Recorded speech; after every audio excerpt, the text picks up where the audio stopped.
اللهم صل على محمد صلوا على النبي محمد.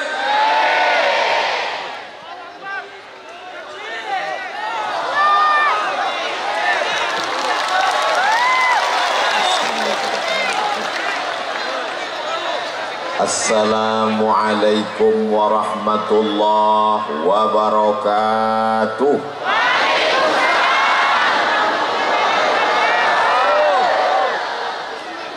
Alhamdulillahi wa kafa wassalatu wassalamu ala al-habibil mujtaba wa ala alihi wa ashabihi ahli siddiqi wal wafa. Subhanaka la ilma lana illa ma 'allamtana innaka antal alimul hakim. Rabbi shrah li sadri wa yassir li amri wahlul 'uqdatam min lisani yafqahu qawli. Kullu amrin zibalin, semua amal yang baik, walam yubda' bihamdillah, kalau tidak dimulai dengan ucapan pujian kepada Allah, fahuwa aqta', maka amal itu putus, tak dapat dibawa sebagai bekal menghadap Allah. Maka kita awali dengan alhamdulillahi rabbil alamin. Semua majlis kalau tidak disebut selawat kepadanya, maka majlis itu menjadi antana jifah, majlis bangkai busuk berulat dan berbau. Maka majlis yang penuh dengan kehormatan kemuliaan ini kita ucapkan namanya Allahumma salli ala sayyidina Muhammad wa ala alihi wa sahbihi wa barik wa sallim. Laisa minna, tidak termasuk golongan kami, kata Rasulullah sallallahu alaihi wasallam. Man lam yarham saghirana, tidak sayang kepada anak-anak. Walam ya'rif syarafa kabirina, tidak hormat kepada orang tua, bukan umat Nabi Muhammad sallallahu alaihi wasallam. Yang sama-sama kita hormati, dimuliakan Allah Subhanahu wa taala. Yang mulia guru kita semua, Raden Kiai Haji Muhammad Rafi'i Baydawi, Khadimul Ma'had Al-Hamidi Banyuanyar. Guru kita Raden Kiai Haji Rafi'uddin Syamsul Arifin, Dewan Pengasuh Darul Ulum Banyuanyar. Para masyayikh Pondok Pesantren Batu Bata, Pondok Pesantren Panyepen, dan seluruh para pengasuh pondok pesantren, para ulama, tokoh masyarakat, para santri, dan semua hadir. Kalau tuan ke Pamekasan, jangan lupa membawa kipas. Kenapa ada nama yang tak disebutkan? Karena tak tertulis di atas kertas.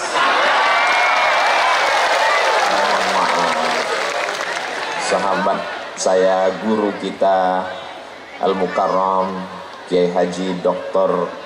Ahmad Fauzi Tijani, pimpinan Pondok Pesantren Al-Amin Prenduan, yang menyertai saya selama beberapa hari ini sampai pulang hari Senin. Tapi yang pulang saya, beliau tidak ikut. Kemudian pula guru kita semua Al-Mukarram Syekh Kiai Ali Karrar hafizahullah. Semua yang tak disebutkan, muslimin muslimat, mukminin mukminat, hadirin hadirat yang belum kawin dan belum sunat, semuanya dimuliakan Allah Subhanahu wa ta'ala.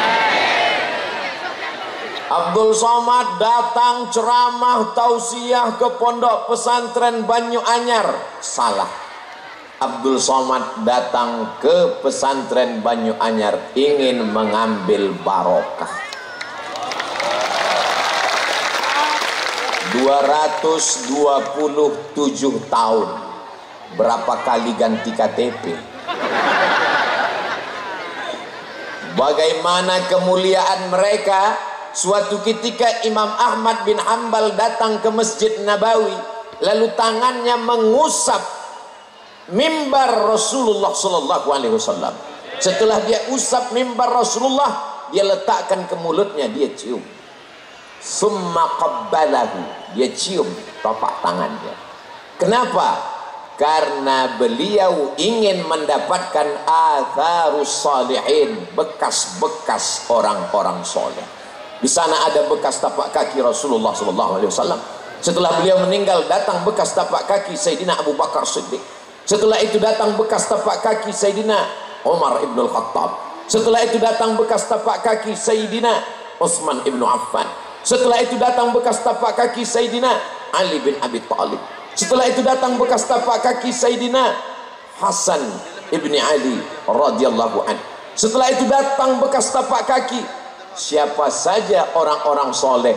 Padahal ketika itu Imam Ahmad bin Hanbal meninggal tahun 241. Hari ini Abdul Somad datang setelah pesantren Banyu Anyar berdiri 275 tahun. Walaupun kita tidak bertemu dengan mereka di dunia, insya Allah kita akan bersama di surga Jannatul Firdaus.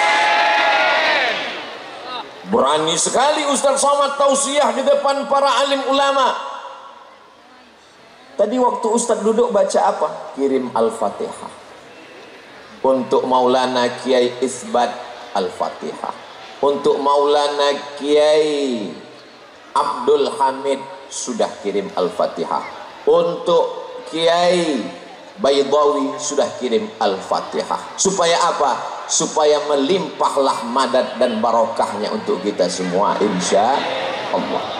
Ada seorang ulama ahli hadis yang memiliki majlis di Masjidil Haram, namanya Sayyid Alawi bin Abbas Al-Hasani. Kenapa disebut Al-Hasani? Karena dia keturunan Sayyidina Al-Hasan, anak Sayyidatuna Fatimah, anak Sayyidina wa Maulana wa Syafi'ina wa Dhukhrina wa Qurrati A'yunina Muhammad sallallahu alaihi wasallam. Sayyid Abbas sedang mengajar, lalu kemudian dia lihat ada orang tua yang sedang tawaf. Lalu dia bertanya kepada salah seorang muridnya, dia tanya kepada Kiai Baydawi, itu siapa? Orang tua itu adalah Sayyidil Walid, ayah saya. Ini orang salah satu daripada wali-wali Allah subhanahu wa ta'ala. La ya'riful wali illal wali. Tidak ada yang kenal wali kecuali wali. Jadi kalau ada yang mengatakan Abdul Somad itu wali, berarti dia wali murid atau wali kelas. Jadi sudah jelas kalau ada yang mengatakan Abdul Somad berani petantang petenteng ceramah di depan alim ulama, dia hanya ingin mengambil barokah kemuliaan. Tapi Ustadz membelakangi mereka. Kok berani Ustadz? Coba putar lagi videonya, mundur ke belakang. Sebelum maju tadi kan berbisik dulu ke Kiai. Kiai ke depan, kata Kiai silakan. Tapi Kiai yang lain, saya sudah angkat tangan 10 jari, 11 dengan kepala. Saat mereka semuanya mengangguk, berarti let's go. Al-adab fauqal ilmi.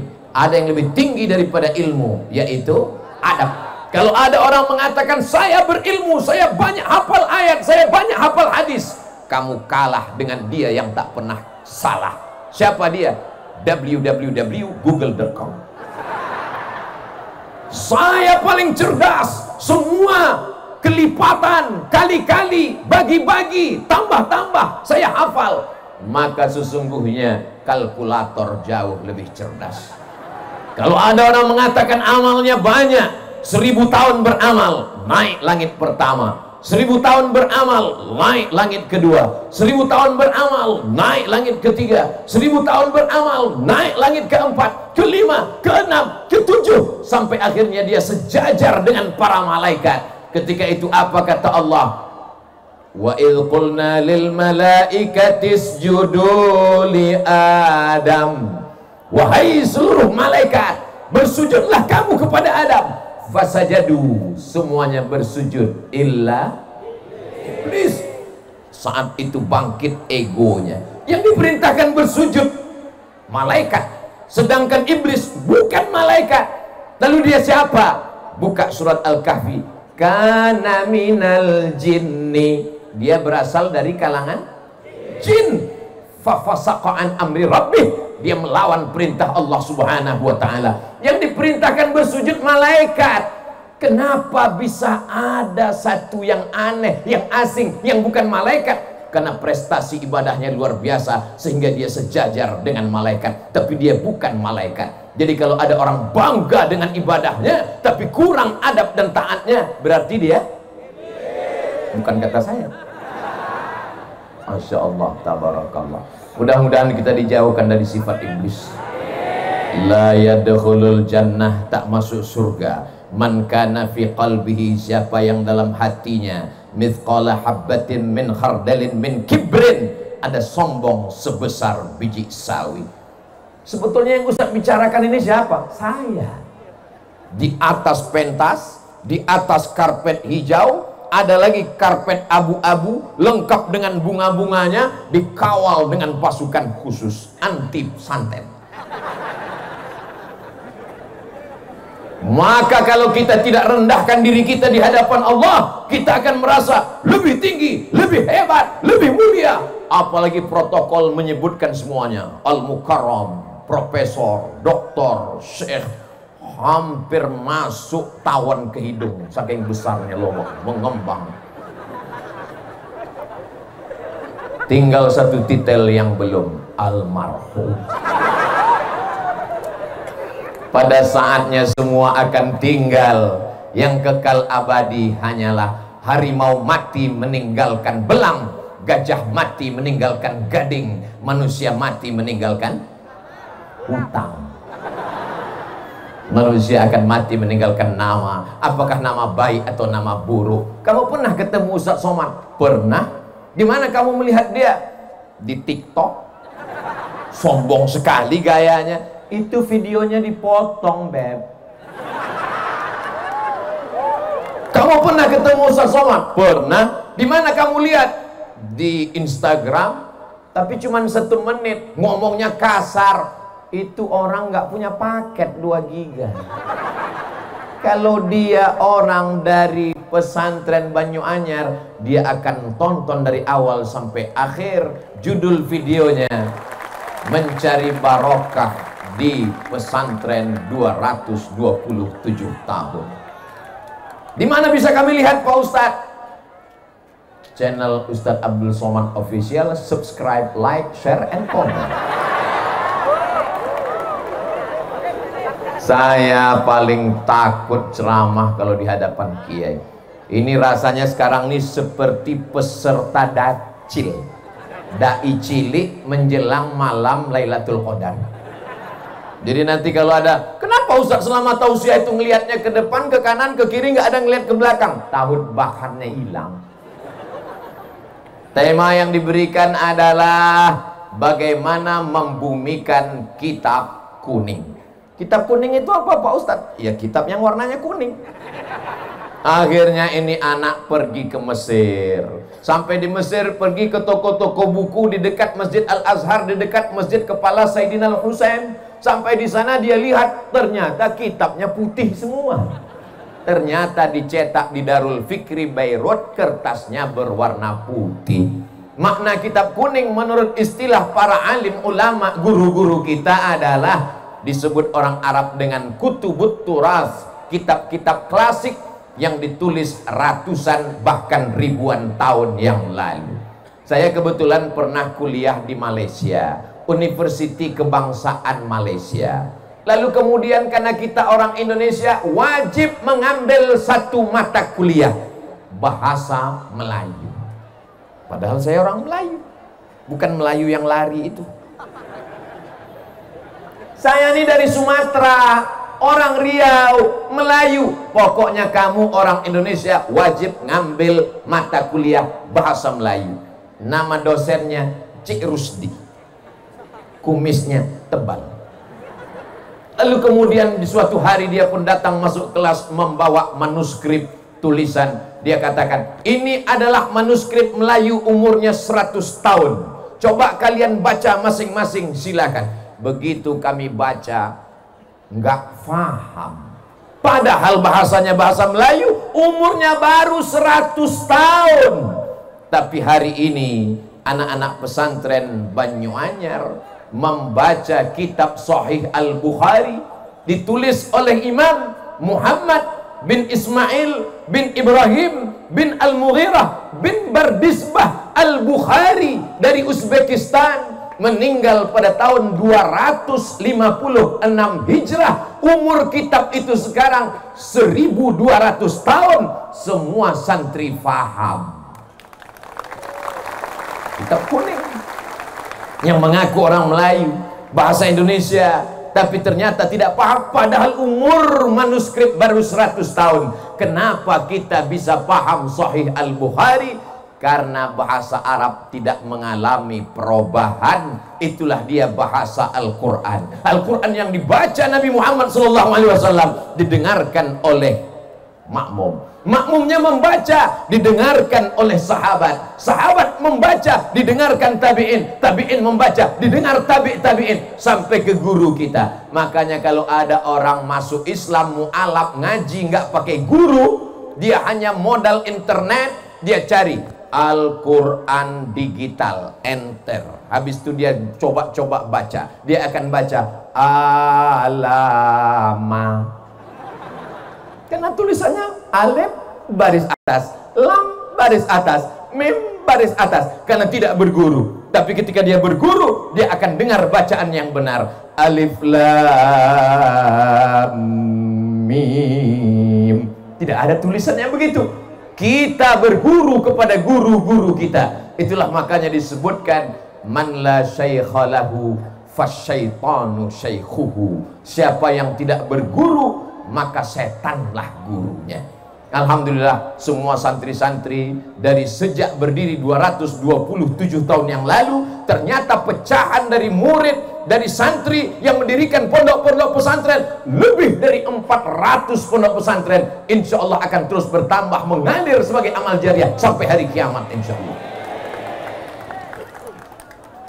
Kita tidak perlu ngaji pada kiai, kita tidak perlu ngaji sama ulama. Cukup kembali kepada Al-Quran dan baca hadis Nabi. Berpeganglah kepada dua saja, Quran dan hadis. Oh gitu, iya. Lalu kamu belajar baca Quran sama siapa? Sama guru. Itu kan ulama. Guru saya boleh, guru kamu nggak boleh. Kebetulan kami di Sumatera, cara belajar baca Qurannya, alif di A, alif di bawah I, alif depan U, A, I, U. Sahabat saya di Pulau Jawa, alif fathah A, alif kasroh I, alif dhammah U, A, I, U. Di Madura gimana cara bacanya? Nabi tidak mengatur cara membacanya. Terserah pakai ijtihad apa. Dulu pakai qaidah Baghdadiyah. Lalu kemudian muncul metode namanya Iqra. Muncul lagi metode namanya Qiraati. Muncul lagi metode namanya, orang dari Batam namanya Pak Hatta, dia buat metode Hattaiyah. Kalau Abdul Somad buat metode Somadiyah. Ini adalah ijtihad untuk memberikan kemudahan-kemudahan. Lalu kalau dikatakan siapa yang membaca Quran dengan metode yang tidak diajarkan Nabi, maka dia sudah melakukan perbuatan bid'ah. Terbantahkan dengan ucapan Sayyidina Umar ibn al-Khattab saat melihat orang sholat tarawih dengan imam yang bagus, dengan jamaah yang ramai, dibuat 20 rakaat ditambah 3 witir. Apa kata beliau? Ni'matil bid'atu hadhihi. Inilah sebaik-baik bid'ah, karena belum ada dilaksanakan di zaman Rasul, tapi perbuatan ini baik selama sesuai dengan Quran dan sunnah Rasulullah sallallahu alaihi wasallam. Suatu ketika saya sedang menyampaikan tausiah, datang orang ngasih kertas. Ustaz Somad, ini ada pertanyaan. Apa pertanyaannya? Yang ngasih pertanyaan pakai cincin emas. Kita tahu bahwa cincin emas hukumnya haram. Pas ditanya, kenapa kamu ke masjid pakai cincin emas? Saya mengikut perintah Al-Quran. Lama saya termenung, ayat yang mana ini? Dia bacakan ayat, ya ayyuhalladzina amanu, hai orang-orang beriman, khudzu zinatakum inda kulli masjid. Kalau kamu mau ke masjid, pakailah perhiasan-perhiasan. Ini perhiasannya. gara-gara kembali ke Al-Quran tanpa melalui pemahaman ulama. Padahal asbabun nuzul ayat itu adalah ketika mereka dulu zaman jahiliyah melaksanakan tawaf di Masjidil Haram, bunyi kalimatnya Oryanon talik, mohon maaf. Oryan, mohon maaf, tidak layak di depan kiai, telanjang, tidak pakai pakaian. Sebagaimana lahir tidak membawa dosa dan pakaian, maka tawaf pun tidak pakai pakaian. Turun ayat, ya ayyuhalladzina amanu, hai orang yang beriman, khudhu zinatakum, pakailah pakaian inda kulli masjid, ketika kamu mau masuk ke Masjidil Haram melaksanakan tawaf. Di mana kami bisa lihat penjelasan itu? Dalam kitab-kitab tafsir. Di antaranya tafsir Imam Abu Ja'far Ibnu Jarir At-Tabari pada abad ketiga. Berarti kitab ini umurnya 1100 tahun yang lalu. Masuk ke kategori kitab kuning, maka dia kitab kuning walaupun warnanya putih. Jadi kalau ada orang yang mengatakan kita tidak perlu kitab kuning, kita cukup dengan Al-Quran, kalimatul haq urida bihal batil, kalimatnya benar, kita kembali ke Quran, tapi maknanya batil. Kenapa? Orang akan baca Quran sendiri, terjemahkan sendiri, pahami sendiri, nyasar sendiri. Kamu kalau nyasar, nyasar aja sendiri, jangan bawa-bawa orang lain. Betul? Jamaah yang dimuliakan Allah Subhanahu wa ta'ala, ini jamaah ramai luar biasa sampai nggak kelihatan ujungnya di mana. Kalau mau tahu ujungnya di mana, maka nyalakan semua handphone yang ada senternya. Yang nggak punya senter, beli senter, jual handphonenya.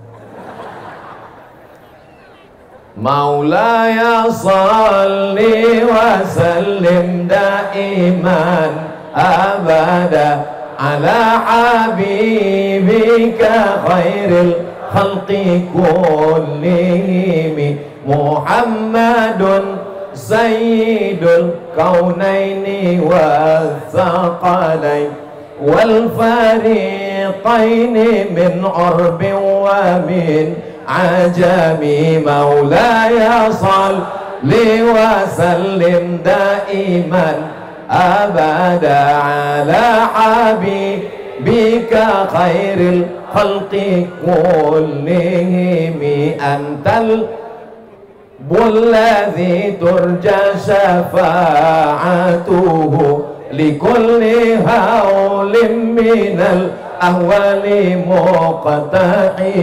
Maulaya salli wa sallim daiman abada ala habibika khairil khalqi kullihim.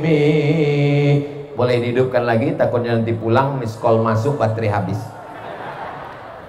Apa tadi yang dibacakan Ustadz Somad itu? Solawat. Solawat dari siapa? Imam Al-Busiri. Dia tinggal di mana? Di sebuah kota bernama kota Alexandria yang didirikan oleh Alexander the Great. Kota itu 200 km dari Kairo. Kalau tidak percaya, ukur sendiri. Anak-anak kita ketika nanti akan pergi ke Makkah melaksanakan tawaf sa'i dan umrah, mudah-mudahan mampir ke Iskandaria berziarah ke makam Imam Al-Busiri. Seorang laki-laki yang tidak berdaya, lumpuh, tidak bisa menulis, tidak bisa berjalan, tidak bisa berbuat apa-apa, tapi dia berusaha keras untuk membuat untayan kata, memaksakan diri dengan ujung jarinya memuji Rasulullah sallallahu alaihi wasallam. Akhirnya dia tulislah syair begitu indah sampai akhirnya dia tertidur lelap karena lelah dan letih. Lalu kemudian dia lihat ada sesosok orang yang begitu ganteng dan sempurna bercahaya membawakan jubah burdah. Maka setelah dia terbangun dan tersadar, sembuh sehat walafiat, maka dia berilah judul syair itu bernama Syair Burdah, karena hadiah dari Rasulullah sallallahu alaihi wasallam. Sembuh dalam keadaan sehat walafiat.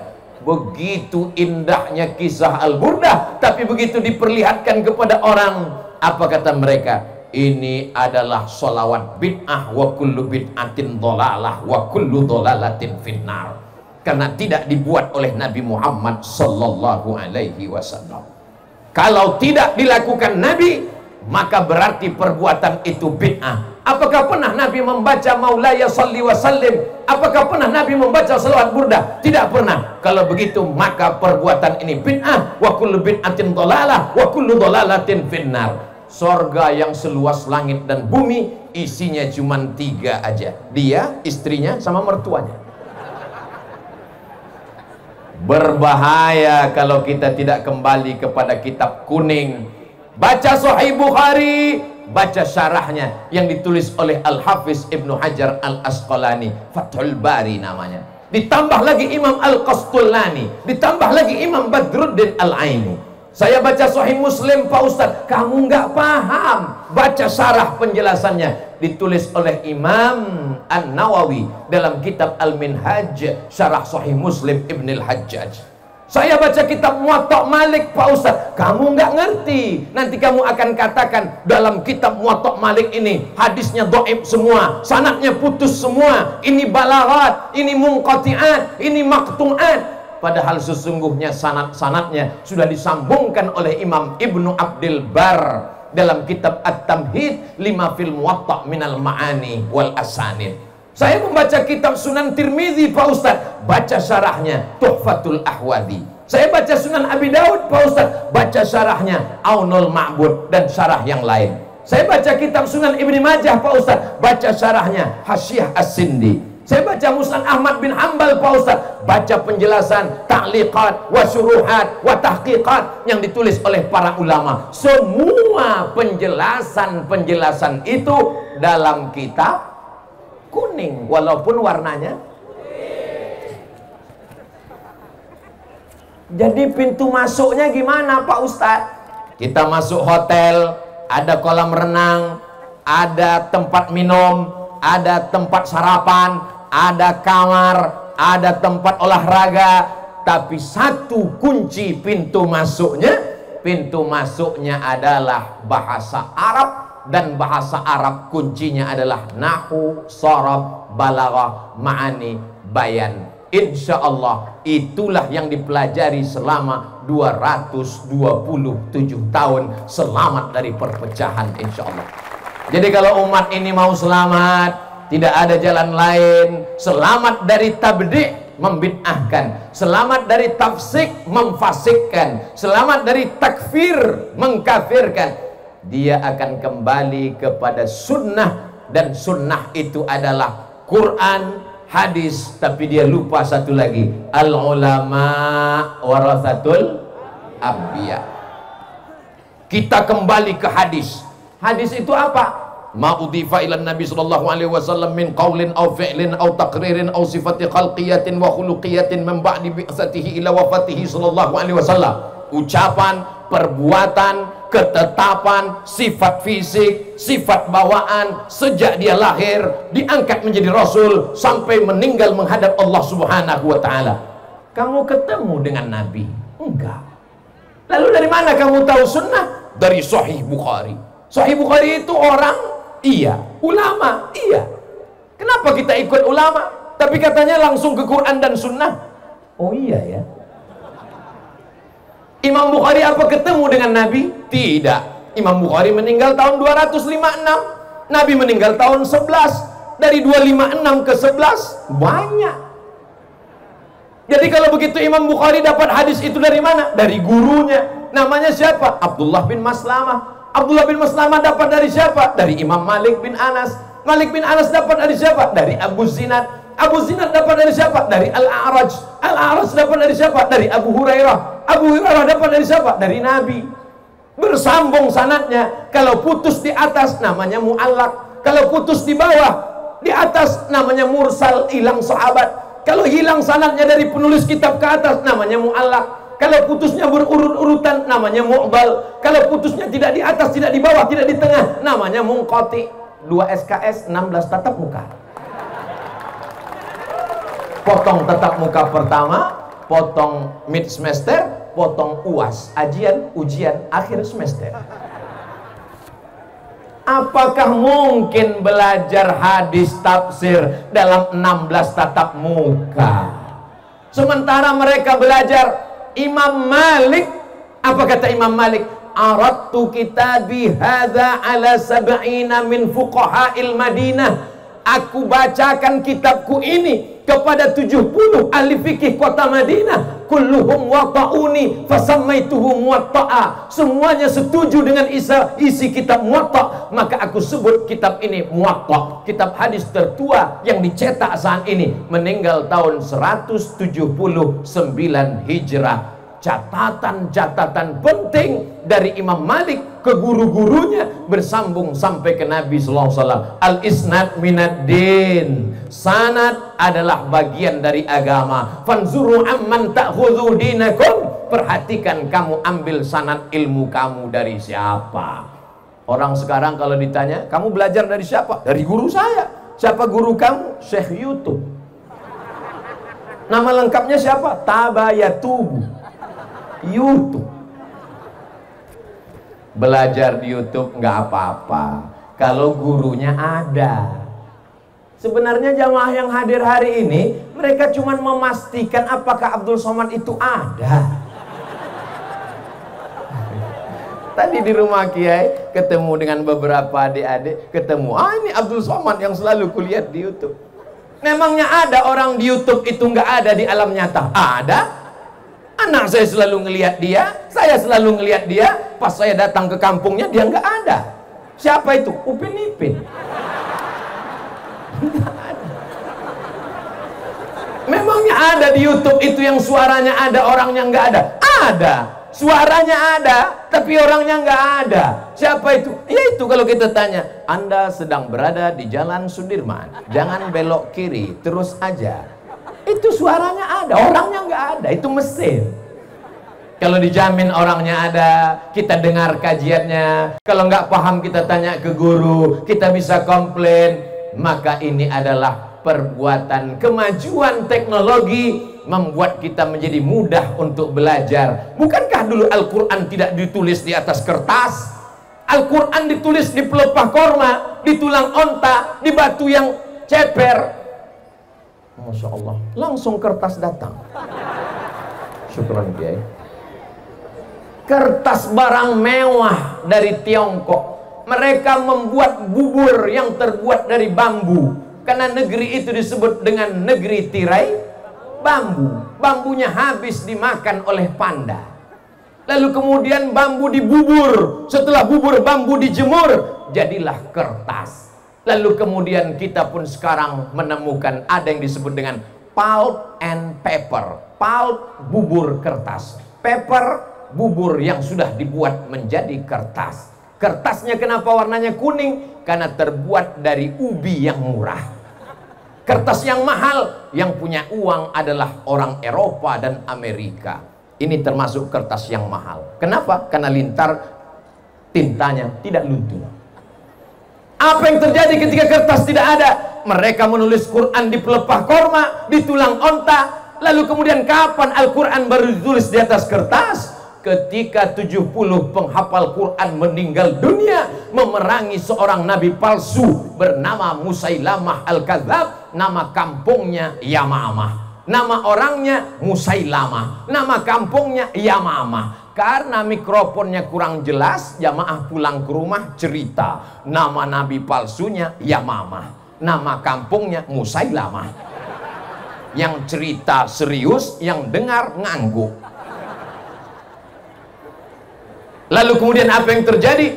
Ketika itu Sayyidina Umar ibn al-Khattab mengatakan, wahai khalifata Rasulillah, ini 70 penghafal Quran sudah meninggal dunia. Aku khawatir kalau penghafal Quran ini meninggal, Quran akan hilang. Kalau begitu kita mesti membukukan Al-Quran. Apa kata Abu Bakar Siddiq? Aku takut membukukan Al-Quran karena Nabi tidak pernah melakukannya, Nabi tidak pernah memerintahkannya. Sampai Allah melembutkan hati Abu Bakar Siddiq, akhirnya dia setuju karena khawatir Quran akan hilang. Maka disusunlah tim penulisan Al-Quran yang diketuai oleh Sayyidina Zaid bin Thabit sebagai sekretaris, Ubay bin Ka'ab salah seorang imam pada masa sholat tarawih yang dibuat oleh Umar Ibnul Khattab. Anak-anak muda yang gagah perkasa. Siapa Zaid bin Sabit? Zaid bin Sabit adalah penterjemah Rasulullah yang berkata, ta'allamtuha wa hadaqtuha. Saya mempelajari bahasa Yahudi selama nisfa syahrin, setengah bulan. Zaid bin Sabit cerdas. Ketika Nabi hidup dia penterjemah, umurnya lebih kurang 15 tahun. Anak umur 15 tahun sekarang kelas 1 SMA tidak masuk kelas karena online. Kecuali di pondok pesantren, dia tetap belajar full sampai hari ini. Banyak yang nanya ke saya, kenapa orang di pesantren tetap belajar Pak Ustadz? Karena Covid tidak mau masuk pesantren.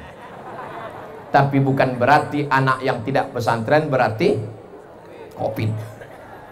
Kenapa mereka tidak mau masuk pesantren Pak Ustadz? Karena takut disuruh menghafal Alfiyah Ibnu Malik beserta syarahnya, Syarah Ibnu Aqil. Pintu untuk masuk ke kitab-kitab kuning ini adalah bahasa. Diawali dari yang paling kecil, disusun ulama dari ujung dunia, tempat tenggelamnya matahari. Orang Arab menyebutnya Maghrib karena tempat tenggelam matahari. Sebelum Christopher Columbus menemukan benua Amerika, orang menganggap itulah tepian dunia. Negeri itu disebut dengan Maghribi, sekarang disebut dengan Maroko. Saya belajar di Maroko 2 tahun. Lalu kemudian setelah pulang ditanya, Ustadz dulu kuliah di mana? Maroko. Dekat dengan Maroke Pak Ustadz.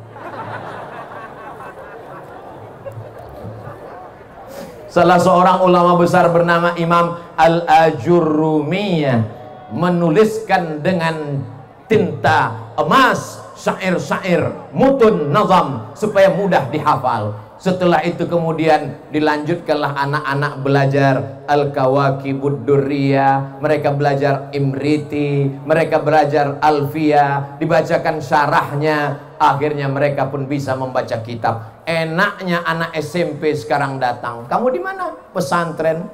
Kampungan. Anak pesantrennya sabar, dia nanya dengan lembut, kamu di mana? Sekolah umum. Belajar agama sekali sebulan. Pelajaran intinya apa? Fisika, kimia, biologi, matematika, bahasa Inggris. Wow, amazing. Kamu di pesantren pelajarannya apa? Catat baik-baik ya. Iya, nahwu, sharaf, balaghah, ma'ani, mantik, bayan, fikih, qawaidul fikih, usul fikih, hadis, mustalah hadis, rijalul hadis, tajwid, arud qawafi, tafsir, ulumul Quran. Stop, enough.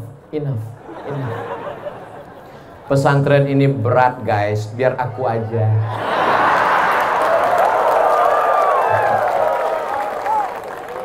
Banyak orang salah sangka, anaknya nggak lulus SMP negeri, nggak lulus SMP plus, nggak lulus SMP swasta karena mahal. Ya udahlah, masuk pesantren aja.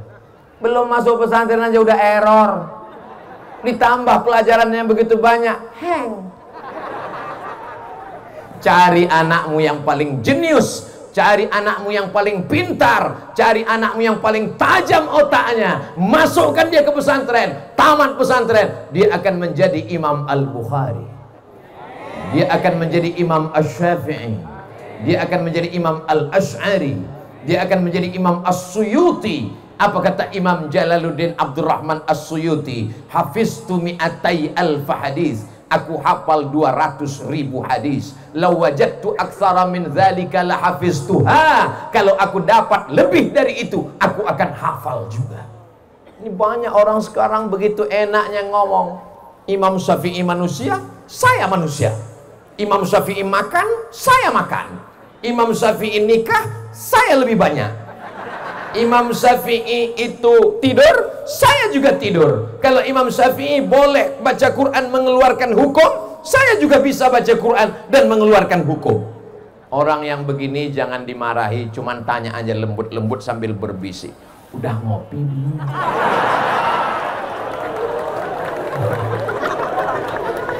Imam Syafi'i Kalau dia pulang dari masjid ke rumah, dia ambil kapas, dia sumbat telinganya. Sampai ke rumah orang nanya, kenapa disumbat? Karena kalau aku buka, semua yang aku dengar dari rumah sampai ke masjid, aku hafal. Oh, saya nggak percaya Pak Ustadz, kalimat Ustadz terlalu mengada-ada. Mana ada manusia yang secerdas itu? Cari aja di YouTube, www.youtube.com.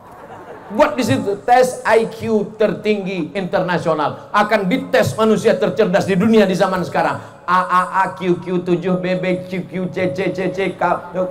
Bisa dia ulang kembali. Orang yang seperti itulah yang cerdas, yang membaca Al-Quran, yang menghafal hadis Rasulullah Sallallahu Alaihi Wasallam. Jangan karena tidak bisa lalu dikatakan tidak ada. Tapi bukan berarti karena anak kita tidak secerdas itu lalu besok rame-rame narik anaknya dari pesantren. Anak-anakku yang sudah berada di pesantren, belajar kitab kuning, banggalah menjadi anak pesantren. Bangga apa tidak bangga? Mengalir pahalanya sampai hari kiamat anakku. Tapi saya mau jadi polisi Pak Ustadz. Emang saya nanti kalau pesantren punya ijazah? Loh, anak pesantren baca kitab, tapi mereka juga punya ijazah formal. Tapi setelah selesai sanawiyah 3 tahun, aliyah 3 tahun, mereka nggak pulang kampung. Pas ditanya, nggak pulang? Enggak. Kenapa? Kitabnya belum khatam. Lebih sayang kitab daripada ijazah formal. Ijazah formal bisa didapatkan dengan paket A, paket B, paket C. Tapi baca kitab, dia mesti dibaca berulang-ulang, didengarkan, ngantuk dikit, salah baca. Kitabnya bagus, tapi karena bahasa Arab ini begitu banyak, tulisannya mirip, cara bacanya beda. Al-Jannah, Al-Habbah, Al-Junnah, Al-Jinnah, itu tulisannya sama semua. Makanya jangan baca kitab yang sudah digigit rayap. Nyari obat dari kitab, lalu tulis. Sebetulnya kitab itu tulisannya Habbatun Sauda, tapi karena digigit rayap tulisannya Hayatun Sauda. Ular hitam dia tangkap, memang nggak sakit, mati langsung. Kalau ada dokter-dokter spesialis, ujian akhirnya sebelum buka praktek, dia mesti bisa bahasa Latin. Kenapa? Karena buku-buku kedokteran diambil dari bahasa Latin, dari bahasa Yunani, lalu diterjemahkan ke dalam bahasa Arab. Saya melihat 2 jilid di perpustakaan Darul Hadis Maroko, ditulis oleh Ibnu Sina. Tapi karena orang bule, orang barat susah baca Ibnu Sina, mereka baca Avicena. Lalu kemudian apa yang terjadi? Setelah itu mereka terjemahkan. Judul bukunya Al-Qanun Fit-Tib, Al-Qanun, undang-undang Fit-Tib kedokteran, diterjemahkan ke dalam bahasa Inggris The Canon of Medicine. Jadi anak-anak kita amat sangat bisa. Pak Ustadz, kami nggak bisa bahasa Inggris. Bahasa Inggris perubahannya cuma berapa? Go, going, gone, when. Cuma 4. Tapi zahaba, zahabu, zahabat, zahabata, zahabna, zahabta, zahabtuma, zahabtum, zahabti, zahabtuma, zahabtuna, zahabtu, zahabna. Itu baru fi'il madi, belum fi'il mudhari'nya, belum lagi amarnya, belum lagi nahinya, belum lagi masdarnya, belum lagi isim fa'ilnya, belum lagi isim maf'ulnya. Jadi kalau ada orang mengeluh bahasa Inggris ini berat ya, karena kamu belum bahasa Arab guys. Sekarang orang kalau belajar bahasa Arab dia katakan, oh bahasa Arab ketinggalan zaman. Apa tuh bahasa Arab? Bahasa Inggris hebat, hebat. Sekarang dipakai dunia global internasional. Kenapa dunia internasional pakai bahasa Inggris? Bukan karena bahasa Inggris hebat, karena negara di dunia paling banyak dijajah oleh Inggris. Mudah-mudahan ceramah ini nggak diterjemahkan ke bahasa Inggris. Kalau diterjemahkan sampai ke kedutaan Inggris, nggak masuk saya ke Inggris.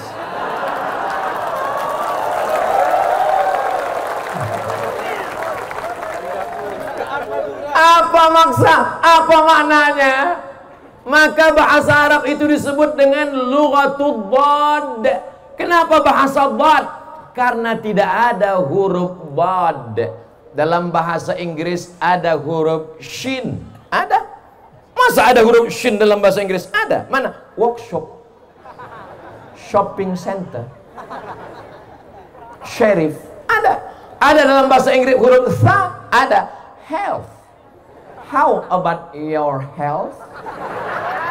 WHO itu singkatan dari World Health Organization. Tapi huruf wad, huruf ain, tidak ada dalam bahasa Inggris huruf ain. I love you. Tidak ada dalam bahasa Inggris qalqalah. Tidak ada. Makanya kamus bahasa Arab, kamus bahasa Indonesia lengkap Purwadarminta, 1 jengkal. Tapi kamus Ibnu Manzur Lisanul Arab, kamus bahasa Arab, dulu ketika di pondok baru pakai kamus Munjid fil lughati wal a'lam, bangganya luar biasa. Dibawa ke masjid, sampai di masjid rupanya untuk bantal. Begitu melihat perpustakaan besar, Tajul Arus, Al-Muhit, Lisanul Arab, Al-Qamus, ternyata kamus-kamus ini luar biasa. Untuk onta saja berapa? An-Naqah, Al-Ibil, begitu banyak kata-katanya. Al-Jamal, mohon maaf Pak Jamal, jangan tersinggung.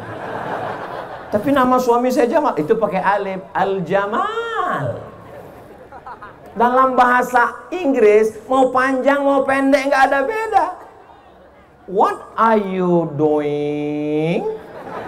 Nggak ada beda. Tapi dalam bahasa Arab berbeda panjangnya, berbeda intonasinya, berbeda maknanya. Suatu ketika saya pulang dari airport naik taksi. Lalu kemudian kawan saya nanya ke supir taksi, "Ya sawa, enta arif Tariq?" "La, ana la arif." Gara-gara alifnya dia pasang Tariq, padahal yang betul mestinya dia tanya, "Enta arif Tariq? Kamu tahu jalan nggak?" Gara-gara alifnya dia pasang di tengah, akhirnya supir bilang, "Enta arif Tariq?" "La, ana mus arif Tariq." Tariq nama orang. Beda panjang pendek. Aina tadhhabu ya akhi? Ilal matar. Matar hujan. Mestinya pakai alif. Ilal matar. Tapi tidak selamanya juga mesti ketat seperti baca tajwid. Kalau tanwin ketemu dengan waw, mesti idgham, dimasukkan ke dalam. Akhirnya dia baca. Begitu kita datang ke rumah dia, ahlan wa sahla. Nah, itu hanya dalam bahasa Arab. Kebetulan saya punya teman, saya punya kawan. Dulu waktu latihan bahasa Arab mau ke Mesir dia baca ahlan wa sahla. Sekarang sudah doktor. Nama nggak boleh disebut, menjaga kode etik jurnalistik. Setiap saya ketemu sama dia, doktor jurusan bahasa Arab. Kalau ketemu sama dia, ahlan wa sahla. Saudara yang dimuliakan Allah Subhanahu wa taala. Dulu sebelum ke Mesir saya sempat 1 tahun di jurusan bahasa Arab, Fakultas Tarbiyah di Institut Agama Islam Negeri Sultan Syarif Qasim. Salah satu dosennya merupakan mahasiswa pertama Ma'had Khartum lil Lughatil Arabiyah li ghairin natiqina biha di Sudan. Kenapa Bapak ke sana, Pak? Karena di sana bahasa Arab. Gimana belajar waktu di sana, Pak? Saya sampai di sana, kata dia, belajar lagi mengucapkan huruf-huruf. Masa S2 belajar huruf lagi? Ternyata penyebutan huruf kita salah, kata dia. Lalu saya penasaran, salahnya di mana? Kami di kelas dikasih kapas, 1 orang 1 kapas. Disuruh nyebut huruf fa. Semua disebut huruf fa. Pa. Siapa yang hurufnya keluar duluan, lalu kemudian kapasnya terbang, salah. Lalu saya tanya, yang benar gimana Ustadz? Kapasnya terbang duluan, hurufnya keluar dengan nada yang lembut. Sampai sehalus itu, sampai sedetail itu. dari mulai makharijul hurufnya, sampai intonasinya, sampai idgham, ikhfa, gunnah, qalqalah bila gunnahnya. Makanya kalau kita dengar qari membaca Al-Quran, di mana dia memainkan suara sehingga masuk irama, bayati, soba, bayati, soba, sika, jaharka, ras. Ketika pada idgham, ketika pada gunnah, disitulah dia akan masukkan min qablikum. Bukan berarti, saya tahu bunyi itu tadi hanya untuk menyenangkan hati saya, walaupun suara ini tidak begitu.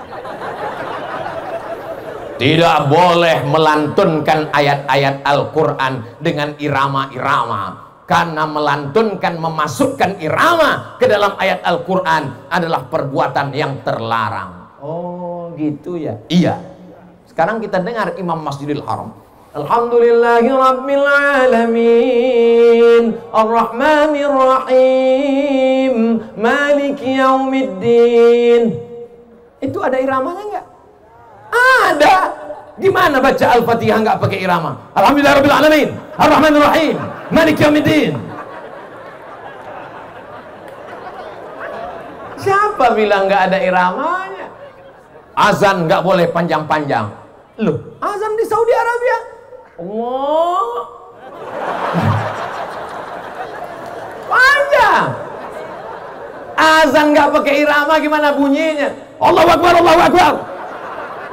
Itu yang muazinnya Babin Kamtibmas. Mereka walaupun polisi, walaupun tentara, Babinsa nggak tinggal sholat berjamaah. Kalau azannya lembut, jamaahnya tidur. As-salatu khairum minan naum. Maka Pak Babinsa dengan Babim Kamtibmas dia robah iramanya. As-salatu khairum minan naum. Langsung jamaah siap. Likulli makan maqal. Anak pesantren dengan ijazahnya dia bisa jadi dokter spesialis. Apalagi kalau dia hafal Quran, dia bisa dapat beasiswa. Sekarang ada namanya Bintara Santri Angkatan Darat, dia bisa jadi jenderal. Bintang 7 jangan sakit kepala, cukup bintang 4 saja. Ketika dia punya kekuasaan, dia akan menolong agama Allah. Tapi basicnya mestilah pesantren. Saya diceritakan oleh sahabat saya, dulu kiai-kiai itu menjadi pasukan Hizbullah, menjadi pasukan pengusir tentara Jepang dan Belanda. Teriakan mereka adalah teriakan Allahu Akbar. Santri-santri dulu orang mengatakan, hari kita mengusir Belanda adalah tanggal 10 November. Betul, tidak salah. Tapi kenapa orang bersemangat, berjihad, tak takut mati 10 November? Karena sebelumnya ada resolusi jihad tanggal 22 Oktober. Dari 22 Oktober ke 10 November. Pada saat itu ada perjuangan luar biasa. Ulama lah yang mengajarkan bahwa kalau kau mati, kau akan mati syahid. Sehingga mereka berjuang li'i'la'i kalimatillah. Allahu Akbar. Maka Belanda lari pontang-panting, Jepang lari pontang-panting, tinggal sendalnya. Itulah disebut dengan sendal Jepang. Dan pesantren Banyuanyar, betul, menjadi bukti sejarah salah satu rudal Belanda mendarat kemari. Dan mukjizat karomah, kalau mukjizat untuk Nabi, karomah untuk wali Allah, tidak meledak. Tidak meledak. Lalu apa yang terjadi? Lalu dibongkar, dibuang misiunya, dibuang kabel-kabelnya. Sekarang untuk jadi teng teng teng teng teng teng. Jamaah yang dimuliakan Allah Subhanahu wa taala, karamah yang diberikan Allah kepada para wali-wali Allah untuk apa? Menunjukkan bahwa dia ada. La yazalu 'abdi yataqarrabu ilayya bin nawafil.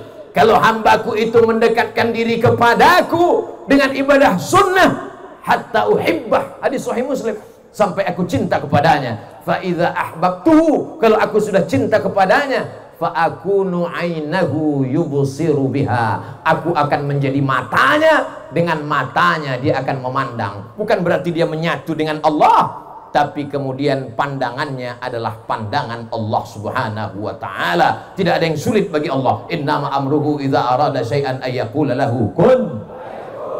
Apa maknanya? Anak kita yang di pesantren baca kitab, bahasa Arab, ijazah dapat, selesai, fikihnya mantap, ngerti Quran, ngerti hadis, bisa lulus apapun, yang paling diinginkan adalah barokah guru, barokah habaib, barokah kiai. Banyak orang berilmu tapi tidak ada barokahnya. Rezeki juga begitu, duitnya banyak tapi nggak ada barokahnya. Duit apa namanya? Duit hantu dimakan setan. Mudah-mudahan dengan majelis ilmu hidup kita jadi barokah. Anak-anak kita barokah menjadi soleh dan solihah. Istrinya barokah menjadi penyejuk mata, penenang jiwa. Saya Pak Ustadz kalau ngelihat istri itu senang sekali. Tapi kamu belum nikah, lihat istri orang Pak Ustadz. Oh jangan. No, mohon maaf ya, saya keceplosan. Masya Allah, tabarakallah. Allahumma salli ala sayyidina Muhammad wa ashghili zalimin bizzalimin wa akhrijna min bainihim salimin wa ala alihi wa sahbihi ajma'in. Sallallahu rabbuna ala nuril mubin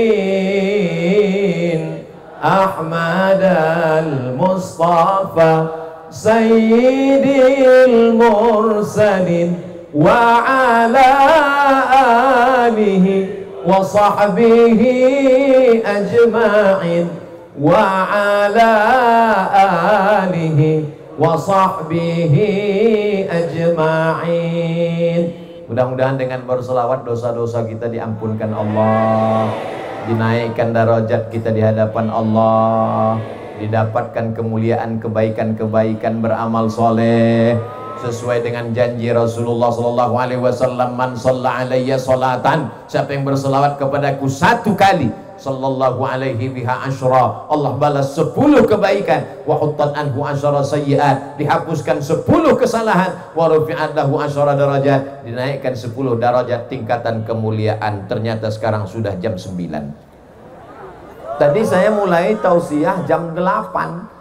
Begitu saya cerita, nyampaikan ini, ngomong, lihat jam, udah jam 9. Ternyata ngomong di depan orang yang hatinya khusyuk itu nggak terasa 1 jam. Ustaz Somad nih basa-basi aja ngomong pelipur lara. Enggak, dari tadi sampai sekarang saya belum ada ngelihat jam. Wallahi tallahi billahi, saya ceramah terus baru lihat jam. Loh, sudah 1 jam. Sampai-sampai saya ragu, jangan-jangan jam ini mati. Ternyata kalau kita ngomong, orang hatinya terbuka, kita menyampaikan juga cair, tak terasa. Saya pernah tausiah, rasanya lama sekali, menjelang buka puasa.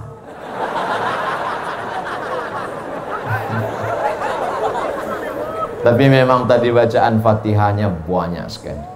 Untuk Kiai Isbat Al-Fatihah, untuk Kiai Abdul Hamid Al-Fatihah, untuk Kiai Baydawi Al-Fatihah, untuk Mbah Khalil Bangkalan Al-Fatihah, untuk para habaib, para ulama Al-Fatihah. Kenapa? Tidak ada tempat kita bersandar kecuali kepada, loh, Ustaz katanya kepada Allah, kenapa mesti kepada tadi hamba Allah itu? Oke. Suatu ketika Khalid bin Walid kehilangan pecinya. Peci saya mana? Peci saya mana? Peci saya mana? Lalu kemudian sahabat mengatakan, peci kan banyak jual di pasar, kenapa sibuk nyari peci? Bukan pecinya, di dalam peci itu ada rambut Rasulullah sallallahu alaihi wasallam. Pertanyaannya, kenapa nggak langsung aja ke Allah? Kenapa melalui rambut Rasulullah? Asma binti Abi Bakar Kalau anaknya sakit, dia ambil qirbah. Qirbah adalah kulit kambing, tempat air minum. Karena waktu itu belum ada lagi tempat air minum canggih seperti sekarang. Kulit kambing dijahit, setelah itu diisi air, lalu kemudian bekas minum Rasulullah SAW itu dituangkan air, diminumkan kepada anaknya. Kenapa nggak langsung aja kepada Allah? Ya Allah, sehatkan anakku, nggak perlu pakai qirbah, ini bid'ah, wa kullu bid'atin dhalalah wa kullu dhalalatin finnar.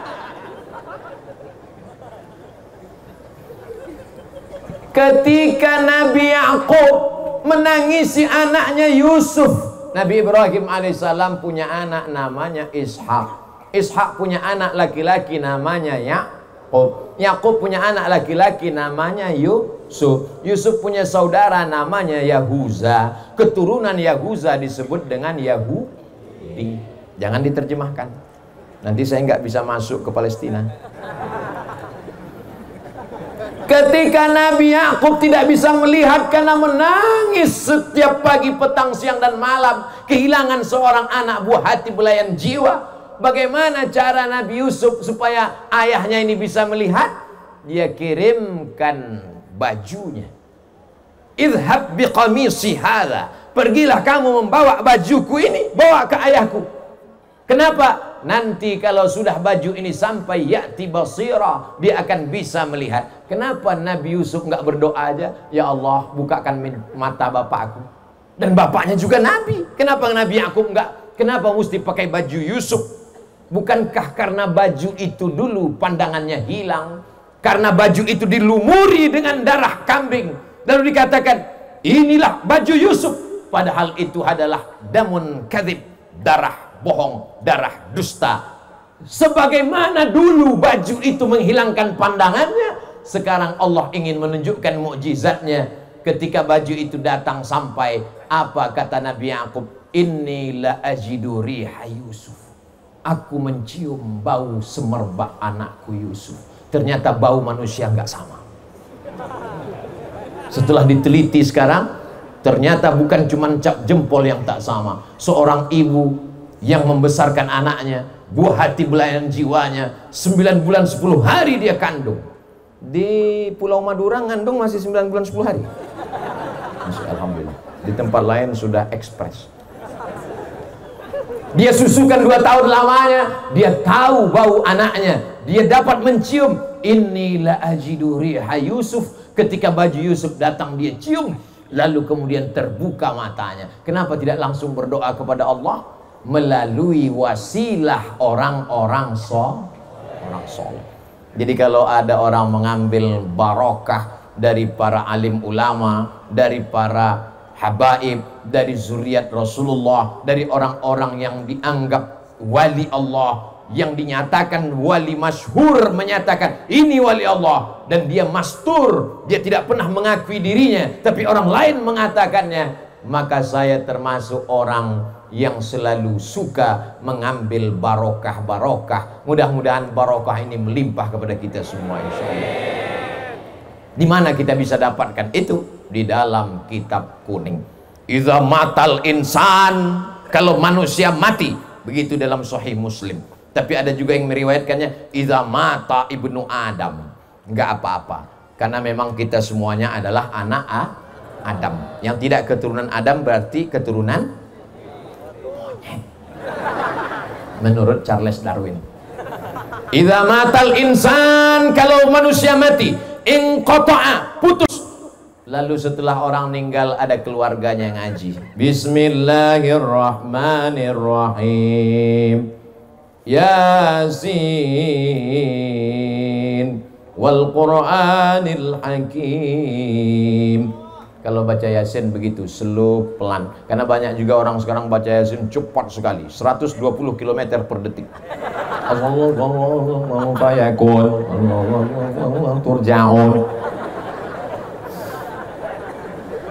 Datang orang membacakan hadis, idza matal insan, idza mata ibnu Adam, inqata'a amaluhu. Jangan bacakan lagi karena sudah putus.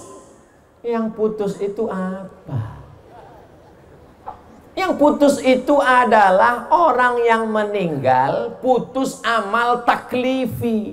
Orang meninggal nggak wajib sholat, Orang ninggal gak wajib puasa, orang ninggal gak wajib bayar zakat. Maka kalau ada orang gak mau sholat, gak zakat, gak puasa, maka dia mesti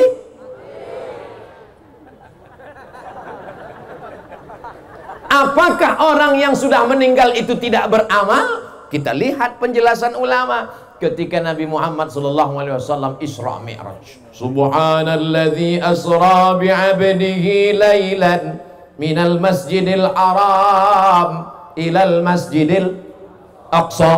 Dalam perjalanan Nabi Muhammad SAW melihat Jibril. Iya, itu apa yang terang di bawah? Itu kuburnya Nabi Musa. Nabi Musa lagi ngapain? Sholat di kuburnya. Pertanyaannya, Nabi Musa udah meninggal atau masih hidup?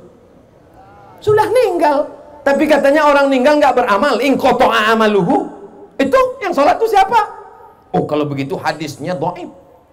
Enak aja, mentang-mentang gak sesuai lalu hadisnya didoibkan. Lalu Nabi pun sampai ke Masjidil Aqsa, ditambatkannya burak. Setelah itu dia sholat, dan di belakangnya ada Nabi Ibrahim. Nabi Ibrahim jadi makmum. Di belakangnya ada Nabi Musa. Nabi Musa jadi makmum. Di belakangnya ada Nabi Nuh. Nabi Nuh jadi makmum. Pertanyaannya, nabi-nabi itu masih hidup apa udah meninggal?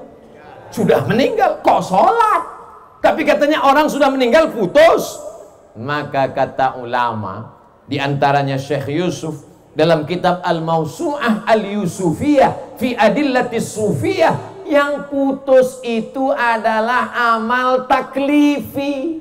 Dia tidak lagi sholat wajib, dia tidak lagi zakat wajib, dia tidak lagi zikir baca Quran wajib, tapi bahwa mereka beramal. Maka sesungguhnya wali-wali Allah, orang mati syahid, para nabi, mereka tetap beramal. Kalau mereka tidak beramal, tidak mungkin mereka menjawab salam kita saat lewat di makam. Assalamualaikum ya ahlad diyar minal mu'minin wa inna insyaallah bikum lahiqun yarhamullahu mustaqdimina wal mustaakhirin nas'alullah lana wa lakumul afiyah. Kalau hafal panjang, kalau nggak hafal gerak-gerakkan aja mulut. Mereka pun akan menjawab waalaikumsalam warahmatullahi wabarakatuh. Tapi kita tidak mendengar jawabannya. Itu menunjukkan bahwa mereka sesungguhnya tidak mati, tidak berhenti. Maka apa kata Allah? Wala taqulu liman yuqtalu fi sabilillahi amwat bal ahya walakin la tash'urun. Masya Allah, tabarakallah. Jadi kalau mau menyelesaikan masalah khilafiyah di tengah masyarakat, solusinya adalah kembalikan kepada kitab kuning. Kalaupun dia ikhtilaf, dia akan berlapang dada menerima perbedaan, karena debatnya bukan debat kusir, tapi punya referensi. Dia akan saling menghormati, seperti perdebatan antara Imam Malik bin Anas dan Imam Abu Hanifah. Imam Malik bin Anas ahli hadis, meninggal tahun 179 Hijrah. Tapi ada di sana madrasah ahlul ra'i, namanya Imam Abu Hanifah, namanya Imam Hanafi, meninggal di Kufah pada tahun 150 Hijrah. Berdebat antara ahlul ra'i dengan ahlul hadis. Setelah berdebat, datang Imam Laits bin Sa'ad dari Mesir menjumpai Imam Malik. Malik, ya, bagaimana kamu melihat Hanafi tadi? Kata Imam Malik, belum pernah aku melihat orang yang hujahnya sehebat Abu Hanifah. Setelah itu Imam Laits datang menemui Imam Hanafi. Hai Abu Hanifah, bagaimana kau dapati Malik tadi?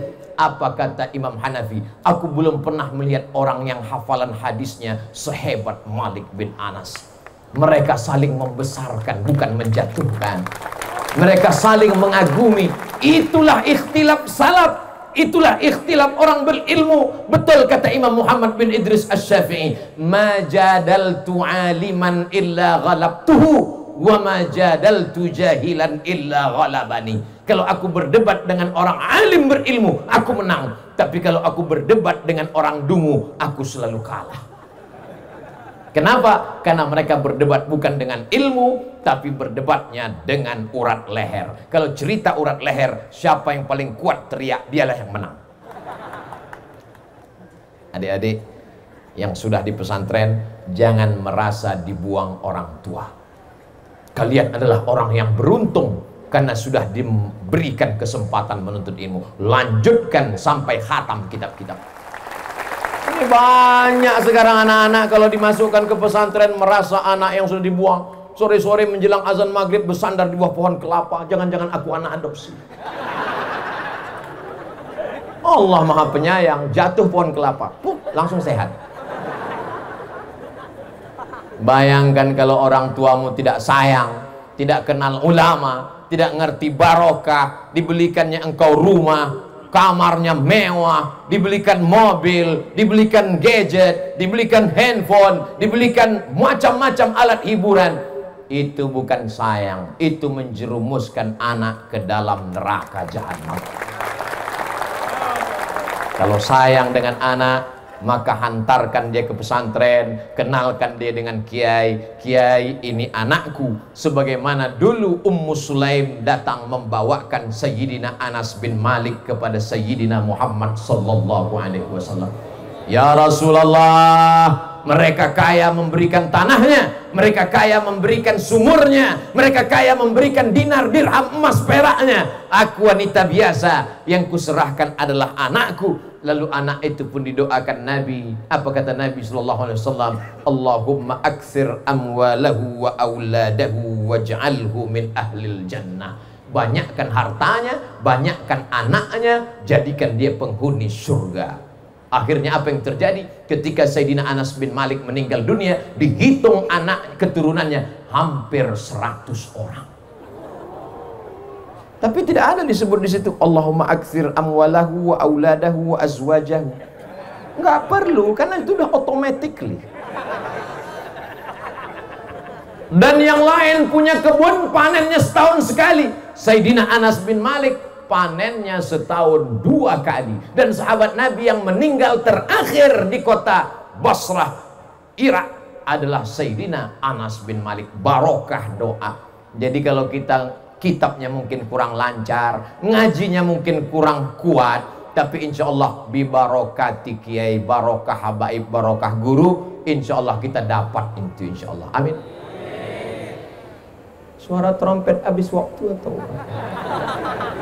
Tadi Pak Kiai mengatakan, Ustadz Somad silakan tausiah sampai jam 2. Saya biasanya tausiah itu mata saya melihat kemana-mana, itu ngelihat berapa orang yang nguap.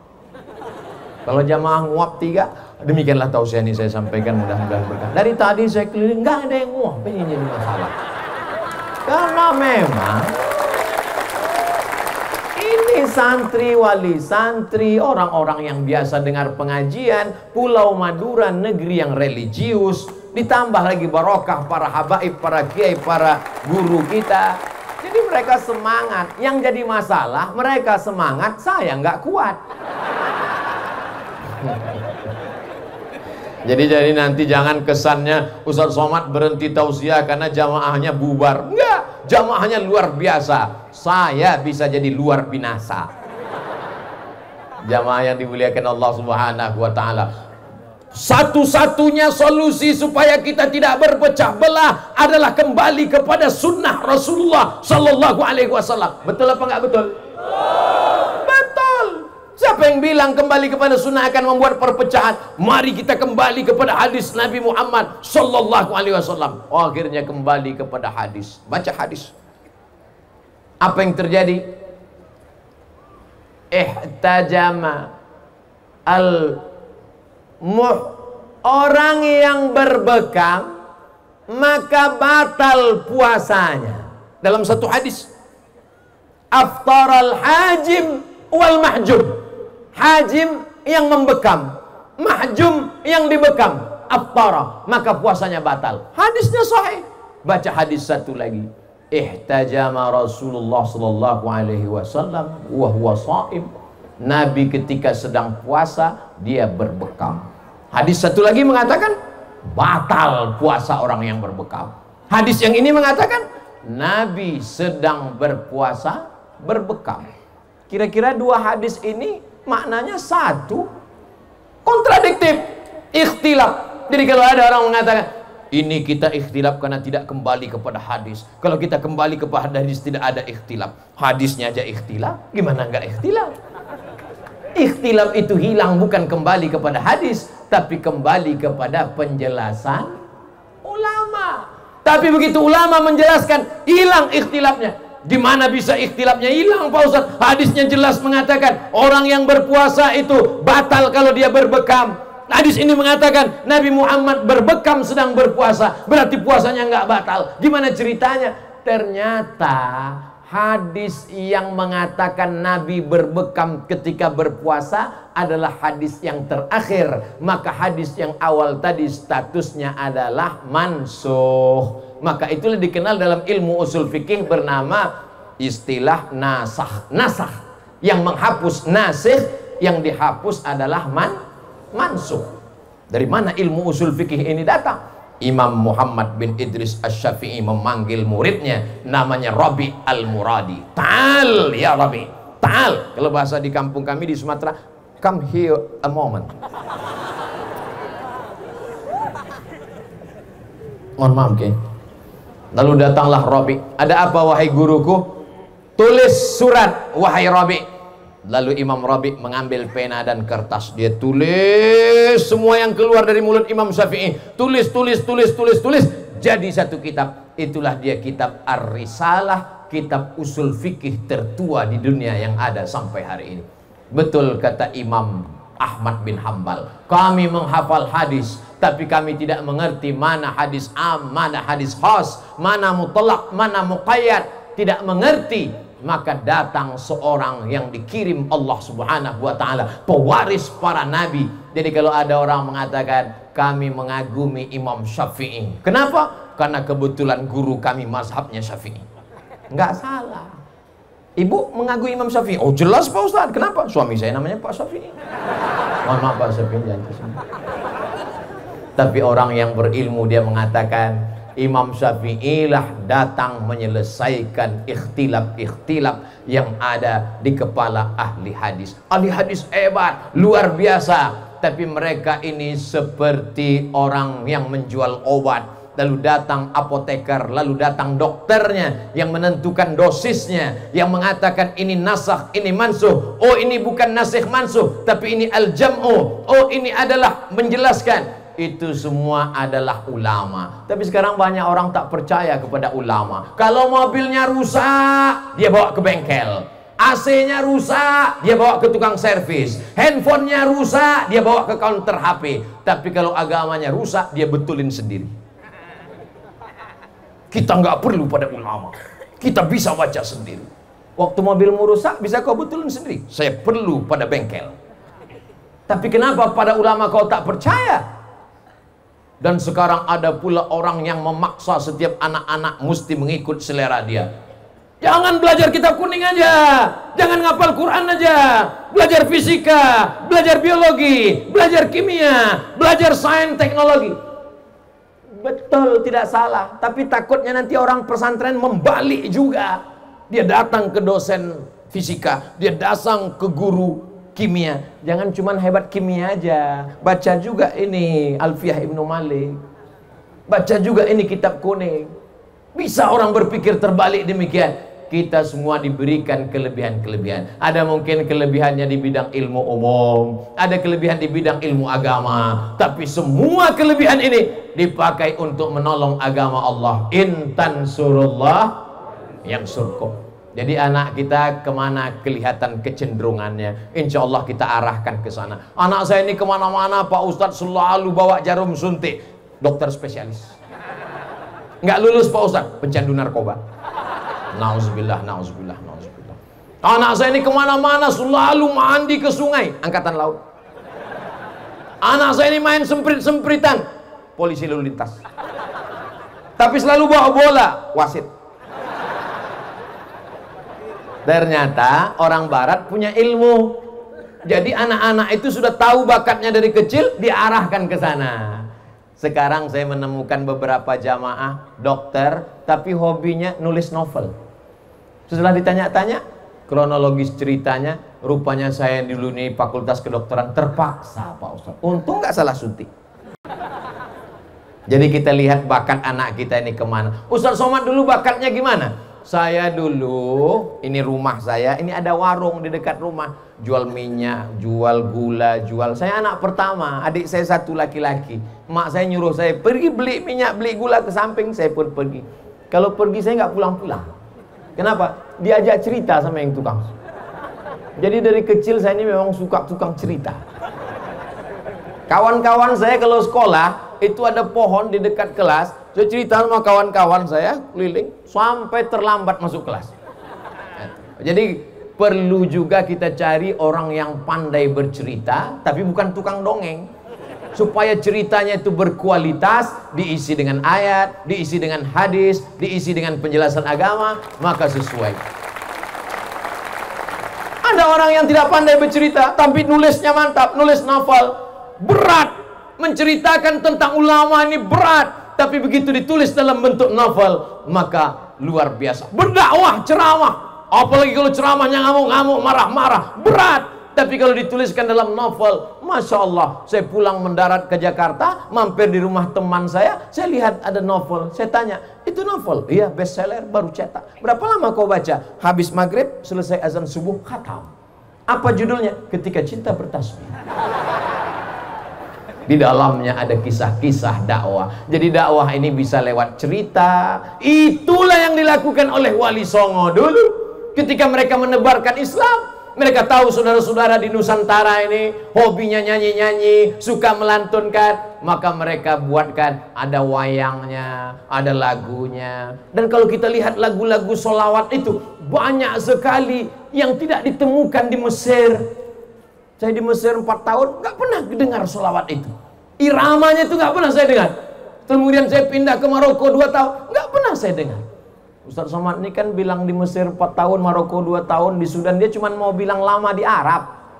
Kalau cuma lama di Arab, onta lebih lama Pak Ustaz.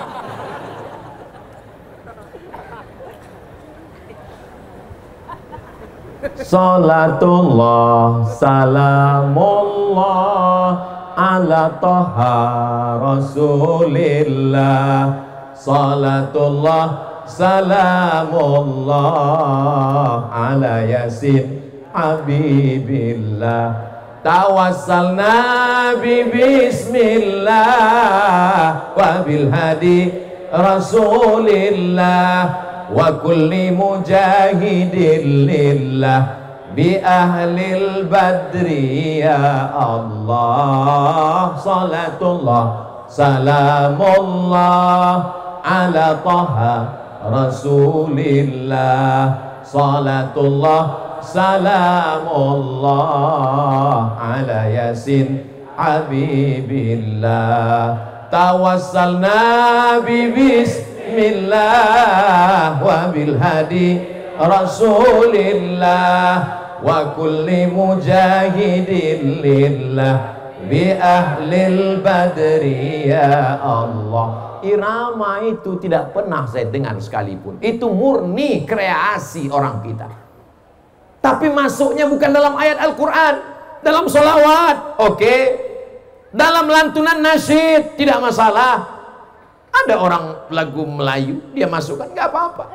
Tapi kalau sampai dimasukkan di dalam azan, dimasukkan dalam ayat Al-Quran, takalluf, merubah makna, walaupun bayati sobasi kana awan jaharka, tapi kalau dimasukkan merusak makna, maka ulama mengharamkannya. Iya kana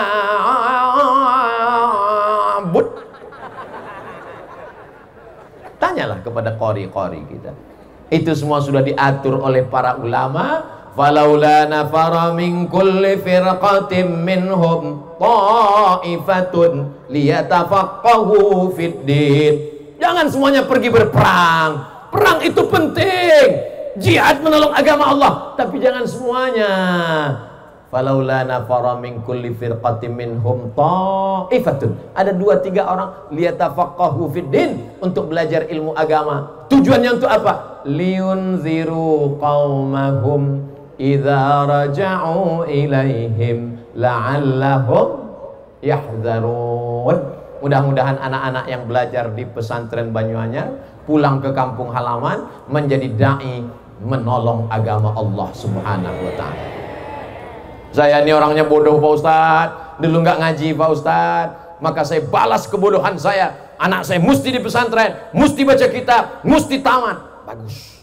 Sekarang ada orang berpikiran lain. Saya ini bodoh Pak Ustadz, anak saya mesti lebih bodoh dari saya.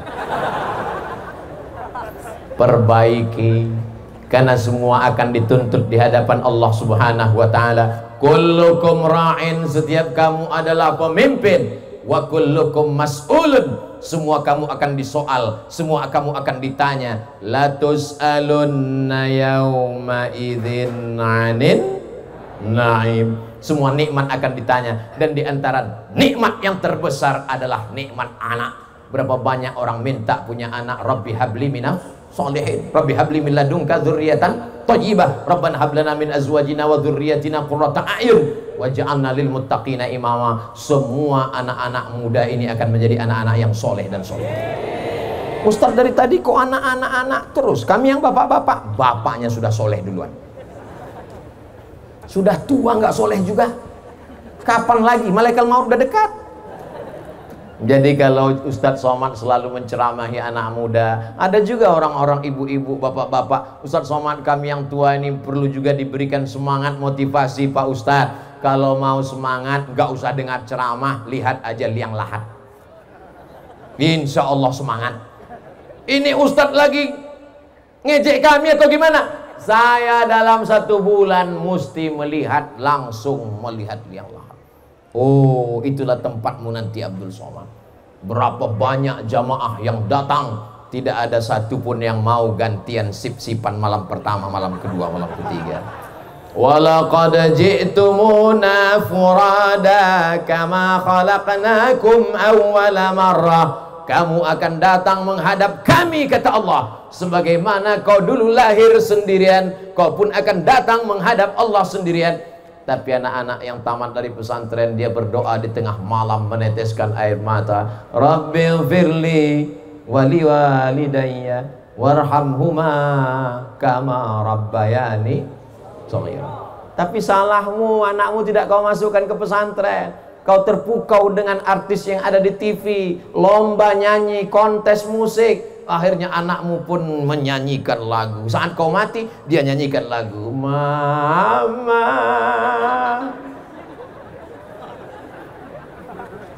Yang lalu tak dapat diulang kembali. Menetes air mata darah untuk menyesal. Lan tarji'al ayyamul lati madat.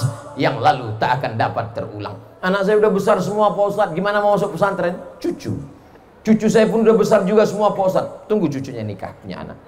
Janjikan dalam hati, anakku mesti sekolah agama. Kami begitu dulu. Kamu mesti sekolah agama. Nanti tamat pondok terserah mau kemana. Habis ini terserah. Sebelum berangkat ke Mesir, ibu saya bertanya, kamu mau kuliah atau mau nikah? Saya mau kuliah, terbang sejauh mata memandang. Akan kucarikan duitnya. Orang tua mesti memberikan pilihan. Datang jamaah ngadu ke saya, Ustadz Somad, anak saya ini bingung, saya tanya mau kuliah, nggak mau, tapi sampai sekarang nggak jelas. Tolong nasihati Pak Ustadz. Saya bilang saya nggak bisa ngasih nasihat. Tolong jumpai sekali aja Pak Ustadz. Oke, besok habis sholat Jumat kita ketemu. Begitu habis sholat Jumat ketemu, saya pakai jurus ibu saya 20 tahun yang lalu. Saya tanya, mau nikah apa mau kawin? Mau nikah apa mau kuliah? Mau kuliah Pak Ustadz. Kuliah jurusan apa? Saya mau ambil politeknik. Ah, ini anaknya mau. Sama saya selama ini nggak mau. Masalah komunikasi aja. Insya Allah anak-anak kita ini diajak dialog dengan baik. Kamu mesti masuk pesantren nak. Pesantren itu enak. Nanti kamu insya Allah bisa baca kitab. Kamu akan selamat dunia akhirat. Kamu akan membahagiakan aku alam barzah terang benderang sejauh mata memandang. Kapan kau berbakti pada orang tua? Aku nggak mau di pesantren. Nanti kau aku titipkan ke panti asuhan. Ah ya mau. Oh, Pak Ustadz meneror anak. Tidak, bawa dia jalan-jalan ke pondok pesantren, melihat. Jangan dilepas anak dengan tangisan. Ini banyak ibu-ibu, bapak-bapak melepas anak pondok pesantren, ngelihat kasurnya tipis, ngelihat dapur ngantri panjang. Kamu beruntung punya ibu dan ayah seperti kami yang mampu menyekolahkan. Pergi kau ke lampu merah di kota-kota besar, anak-anak berdagang tisu malah dieksploitasi untuk mencari kekayaan oleh preman-preman, anak-anak yang tak berdaya, tapi kau mampu disekolahkan. Maka bangkitkan semangatnya. Kau mesti sekolah sini sampai sekolah formalnya tamat, hatamkan kitab, ngaji dengan kiai, berkhidmah dengan ulama, pulang kau jangan jadi anak soleh. Gitu. Kalau mau nangis nanti udah agak-agak 5 kilo dari Banyuanyar, udah jauh, baru nangis. Nangislah di tengah malam mengadu kepada Allah. Bacakan Al-Fatihah, bertawassul kepada Rasulullah dengan berselawat. Lembutkan hati anakku, jadikan dia anak yang berbakti kepada agama, nusa dan bangsa. Doa ibu mustajab, menembus pintu-pintu langit. Saya nggak bisa bahasa Arab Pak Ustaz. Gak usah pakai bahasa Arab, pakai bahasa apa saja. Allah Ta'ala maha tahu. Allah ya dzal jalali wal ikram, ya fa'alul lima yurid, ya man qada amran innama yaqulu lahu kun fayakun. Seorang jamaah, anak saya ini pakai narkoba Pak Ustaz, dikasih tahu nggak takut, ditangkap polisi takut, sebentar keluar pakai lagi. Akhirnya gimana? Akhirnya Pak Ustaz, saya ambil air zam-zam 1 jerigen, saya bawa toab 7 putaran, doanya nggak ganti-ganti. Berhenti narkoba, berhenti narkoba, berhenti narkoba, berhenti narkoba, berhenti narkoba, berhenti narkoba, berhenti narkoba, berhenti narkoba. Pulang dari umroh dipanggil anaknya, sini minum ini air zam-zam, mandikan. Kalau kau nggak berhenti juga, habis sudah usahaku. Berhenti. Doa ibu luar biasa. Mudah-mudahan anak-anak kita menjadi anak yang terselamatkan dari narkoba, selamat dari LGBT, selamat dari sekuler, selamat dari liberal, selamat dari ateis, selamat dari khawarij, selamat dari murji'ah, selamat dari syiah, selamat dari fitnah khalqil Quran, selamat dari agnostik. Dalam akidah ahlus sunnah awal jamaah Imam Abul Hasan al-Ash'ari, fikihnya dalam mazhab Imam Muhammad bin Idris Asy-Syafi'i, dan tasawufnya dalam jalur Imam Junaid al-Baghdadi, Imam Abu Hamid al-Ghazali. Amin ya rabbal alamin. Ila hadratin Nabil Mustafa Muhammadin sallallahu alaihi wasallam wa alihi thayyibin at-tahirin wa ashabil mayamin wan nabiyyin was-siddiqin wasyuhada was-salihin wal malaikatil muqarrabin wal ulama'il amilin wal awliya'is salihin wa masyayikhina akhussu bidzikri al-muassisi ma'had Banyuanyar. Al-Fatihah. A'udzu billahi minasyaitonir rajim. Bismillahirrahmanirrahim. Alhamdulillahi rabbil alamin. Arrahmanir rahim. Maliki yaumiddin. Iyyaka na'budu wa iyyaka nasta'in. Ihdinas siratal mustaqim. Siratal ladzina an'amta 'alaihim ghairil maghdubi 'alaihim waladdallin.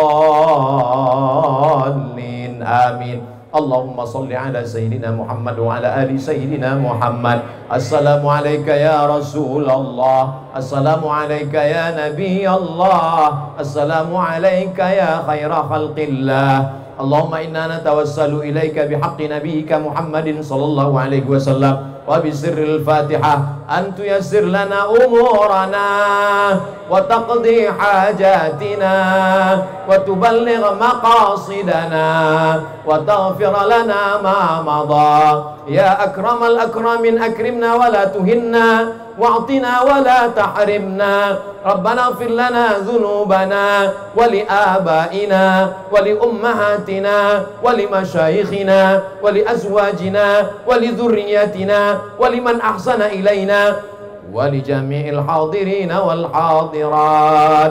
Allahumma la tada' lana fi maqamina hadha wa fi sa'atina hadhihi dhanban illa ghafartah wa la hamman illa farajtah wa la daynan illa qadaitah wala hajatan min hawaijid dunya wal akhirati laka ridha wa lana fiha salah illa qadaitaha wa yassartaha ya rabbal alamin.